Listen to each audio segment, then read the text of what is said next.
وسلام على عباده الذين اصطفى أما بعد فأعوذ بالله من الشيطان الرجيم بسم الله الرحمن الرحیم اقیم الصلاۃ وآتوا الزکاۃ۔ محترم بزرگوں اور بھائیو السلام علیکم۔ پہلے زمانے کے مسلمان جو بھی کام کرتے تھے ان میں دین اسلام کی پوری جھلک نظر آتی تھی اور ان کے عمل کو دیکھ کر غیر مسلمان بھائی بھی اسلام میں داخل ہو جاتے تھے۔ وہ ہر موقع پر اللہ کے حکم میں ہی عمل کرتے تھے، اللہ کے حکم میں ہی کامیابی ہے، حفاظت و سکون ہے، اس بات کا ان کا پکا یقین تھا۔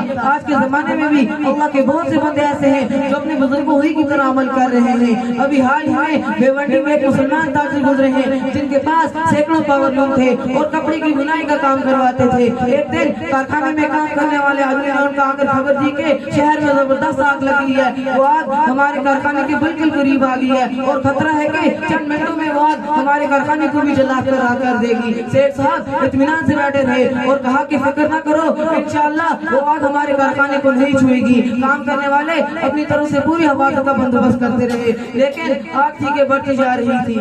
کچھ دیر کے بعد ملازمین نے آ کر خبر دی کہ واقعہ کارخانے میں موجود کپڑوں اور دیگر سامانوں پر آگ کا کوئی اثر نہ ہوا، جبکہ اس کے آس پاس کے مکانات اور کارخانے بری طرح جل گئے۔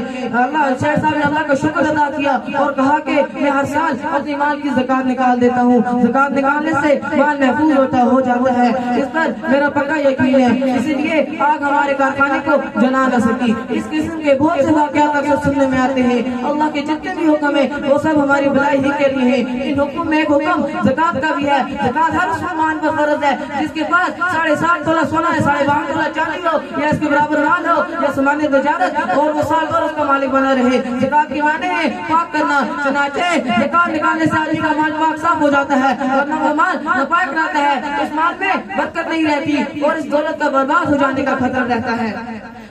جو لوگ زکات نہیں نکالتے جبکہ زکات ان پر واجب ہو، بہت کم مالدار مسلمان ایسے ہیں جو صبح زکات حساب کر کے نکالتے ہیں، بس یوں ہی اندازے سے تھوڑی بہت رقم نکال کر مانگنے والوں کو بانٹ دیتے ہیں۔ اگر صحیح معنی میں حساب لگا کر زکات نکالی جائے، زکات وصول کرنے اور تقسیم کرنے کا اجتماعی نظم ہو تو انشاءاللہ غریبی بے روزگاری دور ہو جائے گی اور کوئی آدمی محتاج نہیں رہے گا، سب لوگ خوشحال ہو، آپس میں محبت ہو۔ حضور اکرم صلی اللہ علیہ وسلم اور صحابہ اکرام کے مبارک زمانے میں زکات کی ادائیگی پوری ہو رہی تھی، بلکہ بعض لوگ مقدار واجب سے بھی زیادہ خوش دلی کے ساتھ ادا کرنے کی کوشش کرتے تھے، چنانچہ اس زمانے میں سب لوگ مالدار ہو گئے تھے اور ایسے آدمی کا ملنا مشکل ہو گیا تھا جو زکات کی رقم لینے کا حقدار ہو۔ کاش وہ دن پھر آئے، اللہ تعالیٰ ہم کو صحیح طریقے سے زکات وصول کرنے اور تقسیم کرنے کی توفیق عطا فرمائے، آمین۔ وآخر دعوانا الحمدللہ رب العالمین۔